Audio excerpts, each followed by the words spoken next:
Hey, Amy. Have you read the latest issue of Christian magazine? Huh? Oh, yeah, that came out a couple weeks ago. Why? I just wanted to make sure everybody took the test. Oh, you mean the test to find your spiritual gifts? Yeah, did you take it? I looked at it. But I didn't take the test.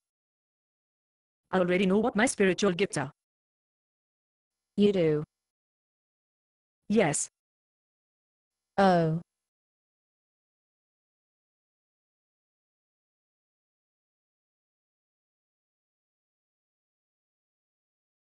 Aren't you going to ask me what my spiritual gifts are? Huh? Oh, I'm sorry. I'm a little preoccupied. A lady in the hospital asked me a question about the Bible, and I had no idea how to answer. What was the question again?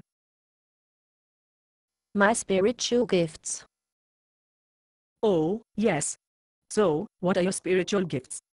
Actually, according to the test, I have 3 spiritual gifts. I have the gift of teaching, and the gift of helps, and the gift of leadership. 3 gifts. That's nice. I thought you'd be impressed. So, what ministries are you in? Ministries. Yes. You know, serving. How are you serving? We were talking about my spiritual gifts. Why are you asking me about serving? You're kidding, right? No. I don't see the connection. Don't tell me that with all those gifts you're not in any ministries. No. So what? This is a put on, right? What's the punchline? There's no punchline. Spiritual gifts show how spiritually mature a person is. What does that have to do with serving? You're serious. You really believe that? Well, sure. I'm sure I read that somewhere. Well, it wasn't in the Bible. It wasn't. No. And spiritual gifts have nothing whatsoever to do with your Christian maturity. Can you show me where it says that the closer you get to the Lord, the more gifts you get? Well, actually, no, I can't. So, let me get this right. You have a gift for teaching, but you're not teaching anyone. Well, no. And you have a gift for helping people, but you're not helping anyone. Well, no. But, And you have a gift for leadership, but you're not leading anyone. no. When would I possibly have time for any of that? There are 7 days and 7 nights per week. Are you saying you don't have even one night per week to use your gifts to serve the Lord? Well, no.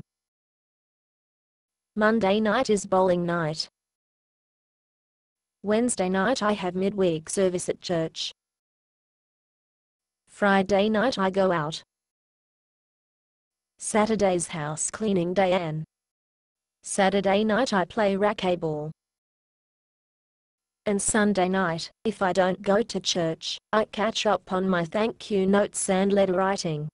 What about Tuesday and Thursday nights? Tuesday and Thursday I have adult education.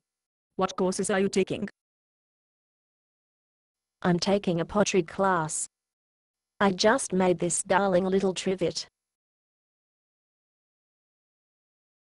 with a beautiful floral design and filigree around the. You're not listening to me. What are you doing? I'm praying. You're praying for me. No, I'm praying for all the people who will not have their needs met because you're too busy.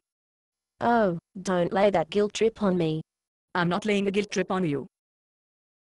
I have the gift of prayer. I am praying that the Lord will find someone else to do the work that He set aside for you to do. People aren't just standing around waiting for me to serve them. Just a moment, let me finish. Thank you, Lord. Now, where were we? You were laying a guilt trip on me. Oh, yes, I was about to tell you that. If your ministries are anything like mine, only the Lord knows if the work set aside for you isn't getting done. So, all it'll cost me to be too busy is a few rewards in heaven. All it will cost you is your purpose for living. There you go with the guilt trip again. Do you think the Lord went to all the trouble to save you, so that you could go bowling and play with clay? You make it sound so petty. Compared to the work the Lord has for you to do, it is petty. Look, the Lord has uniquely equipped you with life experiences, inborn talents and spiritual gifts, to do a unique job that only you can do. If you don't use your spiritual gifts to serve Him, your work may not get done at all. All right, you shamed me into it. But how do I know where the Lord wants me to serve? When the Lord gave you your spiritual gifts, He also gave you a sense of excitement to use those gifts. I'll bet that the moment you realized that you have the gift of teaching, you immediately got a mental image of teaching a specific subject to a specific class, didn't you? Well, yeah, I guess. But that mental image was immediately covered over with self-talk, like no, I could never do that, I'm too busy. Have you been reading my mail? No, I went through the same things you're going through right now. When the Lord gave me the gifts of prayer and mercy, immediately, the image appeared in my head of me visiting people in the hospital. But I was too busy. In order to make a real difference in this world, the first thing I had to do was give up some of my activities that don't make a difference, so that I could make room for activities that do make a difference. I suppose you're going to tell me to give up my pottery class. I'm sorry, but I don't have the gift of counseling. You'll have to make that decision on your own. You know, it's a real shame to give up my classes. In our next pottery class, we were going to make the prettiest little ashtray with An ashtray. You don't smoke. Oh, that's right. You know, you're very observant. Are you sure you don't have the gift of counseling? Based on a play by Bob Snook. Conditions for use: do not sell any part of this script, even if you rewrite it. Pay no royalties, even if you make money from performances. You may reproduce and distribute this script freely, but all copies must contain this copyright statement.